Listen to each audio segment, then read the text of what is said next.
ನಾರಾವ್ Bharat Reddy, mistake B Bharat Reddy. ಒಳ್ಳೇದಾಯ್ತು, ಅಣ್ಣ ತಮ್ಮರನ್ನ ಕಳಿಸ್ಬಿಟ್ಟೇನೆ ಹೆಸರು. ಇವತ್ತು ಎಲ್ಲರಿಗೂ ಗೌರಿ ಗಣೇಶ ಹಬ್ಬದ ಆರ್ಥಿಕ ಶುಭಾಶಯಗಳು. ಅದರ ಜೊತೆಗೆ ನಮ್ಮ ರಾಜಕೀಯ ಗುರುಗಳಾದಂಥ ನಾಸಿರ್ ಅಣ್ಣ ಅವರಿಗೆ ಹುಟ್ಟುಹಬ್ಬದ ಆರ್ಥಿಕ ಶುಭಾಶಯಗಳು. ಅವರು ಪ್ರತಿ ವರ್ಷ, ಅದರ ಜೊತೆಗೆ ಇವತ್ತು ನಮ್ಮ ನಾಗೇಂದ್ರಣ್ಣವ್ರಿಗೆ, ಇಲ್ಲಿ ಸೇರಿರ್ತಕ್ಕಂಥ ಎಲ್ಲರಿಗೆ ಇವತ್ತು ಗೌರಿ ಗಣೇಶದ ಹಬ್ಬದ ಮತ್ತೊಮ್ಮೆ ಶುಭಾಶಯಗಳು ತಿಳಿಸ್ತಾ, ಇವತ್ತು ನಾವೆಲ್ಲ ಇಲ್ಲಿ ಒಂದು ಕಾಂಗ್ರೆಸ್ ಕುಟುಂಬ, ಈ ಕುಟುಂಬದಲ್ಲಿ ಒಂದು ದೊಡ್ಡ ಅಣ್ಣನ ಥರ ನಮ್ಮ ಜೊತೆಗೆ ನಿಂತು ಸದಾ ನಮ್ಮ ಕಷ್ಟ ಸುಖಗಳಿಗೆ ನಮ್ಮ ಜೊತೆಗೆ ನಿಂತು ನಮ್ಮನ್ನು ಮುಂದಕ್ಕೆ ತಗೊಂಡೋಗಂತ ನಾಸಿರ್ ಅಣ್ಣವರು ಸದಾ ನಮ್ಮ ಜೊತೆಗಿದ್ದು, ನನಗಾಗಿರ್ಬೋದು, ನಾಗೇಂದ್ರಣ್ಣಗಾಗಿರ್ಬೋದು, ಇಡೀ ಜಿಲ್ಲೆಯಲ್ಲಿ, ಇಡೀ ರಾಜ್ಯದಲ್ಲಿ ಕಾಂಗ್ರೆಸ್ ಪಕ್ಷವನ್ನು ಒಂದು ಕುಟುಂಬದ ಥರ ಹಿಡಿದು ಮುಂದಕ್ಕೆ ತಗೊಂಡಂಥವ್ರು ಯಾರನ್ನಿದ್ದಾರೆ ಅಂತಂದರೆ ಅದು ನಾಸಿರ್ ಅಣ್ಣವ್ರು ಅಂತ ಹೇಳಕ್ಕೆ ಇಚ್ಛೆಪಡ್ತೀನಿ. ಇನ್ನೊಂದು ಮಾತು ನಿಮ್ಗೆ ಹೇಳಕ್ಕೆ ಇಚ್ಛೆಪಡ್ತೀನಿ. ನಾಸಿರ್ ಅಣ್ಣವರು ಇವತ್ತು ಕರ್ನಾಟಕ ರಾಜ್ಯದಲ್ಲಿ ಖರ್ಗೆ ಸಾಹೇಬರಾದ ಆದ ನಂತರ ಅಷ್ಟು ದೊಡ್ಡ ಸ್ಥಾನಕ್ಕೆ ನಮ್ಮ ಕರ್ನಾಟಕ ರಾಜ್ಯದಿಂದ ಆಗಿರ್ಬೋದು, ನಮ್ಮ ಕರ್ನಾಟಕ ರಾಜ್ಯದಿಂದ ಆಗಿರ್ಬೋದು, ನಮ್ಮ ಸೌತ್ ಇಂಡಿಯಾದಿಂದ ಇಷ್ಟು ದೊಡ್ಡ ಮಟ್ಟಕ್ಕೆ ಅದನ್ನೊಂದು ವ್ಯಕ್ತಿ ಬೆಳೆದು ನಿಂತಿದ್ದಾನಂತಂದ್ರೆ ನಮ್ಮ ಬಳ್ಳಾರಿಯ ಹೆಮ್ಮೆಯ ಮಗ ನಮ್ಮ ನಾಸಿರ್ ಹುಸೇನ್ ಅವರು ಬೆಳೆದು ನಿಂತಿದ್ದಾನೆ ಅಂತ ಹೇಳಕ್ಕೆ ಇಚ್ಛೆಪಡ್ತೀನಿ. ಅದನ್ನೆಲ್ಲ ನಮ್ಮ ಹೆಮ್ಮೆ. ನಾಸಿರ್ ಅಣ್ಣವ್ರಿಗೆ ನಮ್ಗೆ ಇಲ್ಲಿ ಮನೆಯಲ್ಲಿ ಬಂದರೆ ಎಲ್ಲರಿಗೂ ನಮಗಿಲ್ಲ ಕೂಡಿಸಿ ಊಟ ತಿಂಡಿ ಎಲ್ಲ ಮಾಡಿಸಿ ಸ್ವಂತ ಅಣ್ಣನ ಥರ ನಮ್ಮನ್ನೆಲ್ಲ ನೋಡ್ಕೊಂತಾರೆ.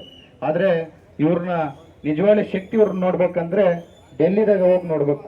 ಯಾರು ಮುಖ್ಯಮಂತ್ರಿಗಳು ಆಗಬೇಕು, ಯಾರು ಮಂತ್ರಿಗಳು ಆಗಬೇಕು, ಯಾರು PCC ಅಧ್ಯಕ್ಷರಾಗಬೇಕು ಅಂಥವರೆಲ್ಲ ನಾಸಿರಣ್ಣ ಮನೆ ಮುಂದೆ ನಿಂತು ನಾಸಿರಣ್ಣ ಅಪಾಯಿಂಟ್ಮೆಂಟ್ಗೋಸ್ಕರ ಕೇಳ್ತಾರೆ.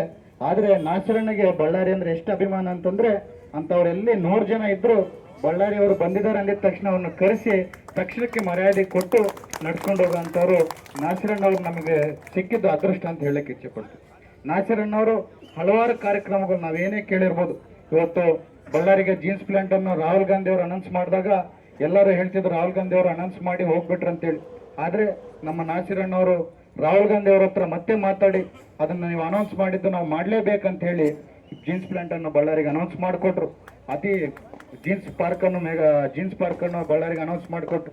ಅತಿ ಶೀಘ್ರದಲ್ಲಿ ನಾಸಿರಣ್ಣವರು ರಾಹುಲ್ ಗಾಂಧಿ ಸಾಹೇಬ್ನ, ಖರ್ಗೆ ಸಾಹೇಬ್ನ, CM ಅವ್ರನ್ನ, ಮತ್ತೆ ನಮ್ಮ ಉಪ ಮುಖ್ಯಮಂತ್ರಿಗಳು DK ಶಿವಕುಮಾರ್ ಸಾಹೇಬ್ನ, ಅಷ್ಟೊತ್ತಿಗೆ ನಮ್ಮ ನಾಗೇಂದ್ರಣ್ಣವರು ಮಂತ್ರಿ ಆಗಿರ್ತಾರೆ, ಅವರೆಲ್ಲ ಸೇರಿಸ್ಕೊಂಡು ನಾವು ಅವತ್ತು ಭೂಮಿ ಪೂಜೆಯನ್ನು ಮಾಡ್ಕೊಂತೀವಿ. ಇದ್ರ ಜೊತೆಗೆ ನಾಸಿರಣ್ಣವರು ಇನ್ನ ಈ ಮಟ್ಟಕ್ಕಲ್ಲ, ಇನ್ನ ಮುಂದಿನ ದಿನಮಾನದಲ್ಲಿ ನಮ್ಮೆಲ್ಲ ಕಷ್ಟದಿಂದ ಕಾಂಗ್ರೆಸ್ ಪಾರ್ಟಿ, ರಾಹುಲ್ ಗಾಂಧಿ ಅವರ ಶ್ರಮದಿಂದ ಕೇಂದ್ರದಲ್ಲಿ ಕಾಂಗ್ರೆಸ್ ಪಾರ್ಟಿ ಅಧಿಕಾರಕ್ಕೆ ಬಂದೇ ಬರುತ್ತೆ. ನಮ್ಮ ನಾಸಿರಣ್ಣವರು ಸೆಂಟ್ರಲ್ ಮಿನಿಸ್ಟರ್ ಆಗೇ ಆಗ್ತಾರೆ, ಅದು ನಮ್ಮ ಇಚ್ಛೆ ಇದೆ ಬಳ್ಳಾರಿಯಿಂದ ಅಂತ ಹೇಳಕ್ಕೆ ಇಚ್ಛೆಪಡ್ತೀವಿ. ಬಸವರಾಜೇಶ್ವರಿ ಅವರು ಆದ್ಮೇಲೆ ನಮ್ಮ ಬಳ್ಳಾರಿ ಜಿಲ್ಲೆಯಿಂದ ಯಾರು ಸೆಂಟ್ರಲ್ ಮಿನಿಸ್ಟರ್ ಆಗಲಿಲ್ಲ. ಅದಾಗ ಅಂತ ಎಲ್ಲ ಗುಣಗಳು ಒಬ್ಬರಲ್ಲಿ ಯಾರಲ್ಲಿ ಕಾಣ್ತಿದೆ ಅಂತಂದ್ರೆ ನಮ್ಮ ನಾಸಿರ್ ಅಣ್ಣವ್ರ ಮೇಲೆ ಕಾಣ್ತಿದೆ. ಅದೇನು पेन दिया पेमेंट भी हो गया, आके दे तो फिर बहुत कास्टली पेन है, 2000 रुपये प्लास्टिक पेन. ಇದೇ ರೀತಿಯಲ್ಲಿ ಇಂಥ 100 ಹುಟ್ಟಿದಬ್ಬವನ್ನು ನಮ್ಮ ನಾಸಿರಣ್ಣವ್ರು ನಡೆಸ್ಕೋಬೇಕಂತೇಳಿ ಆ ದೇವರಲ್ಲಿ ಕೋರ್ತಾ ನನ್ನ 2 ಮಾತನ್ನು ಮುಗಿಸ್ತಿದ್ದೀನಿ. ಜೈ ಹಿಂದ್, ಜೈ ಕರ್ನಾಟಕ. ಥ್ಯಾಂಕ್ ಯು ಭರತ್ ರೆಡ್ಡಿ ಅವರೇ. ಈಗ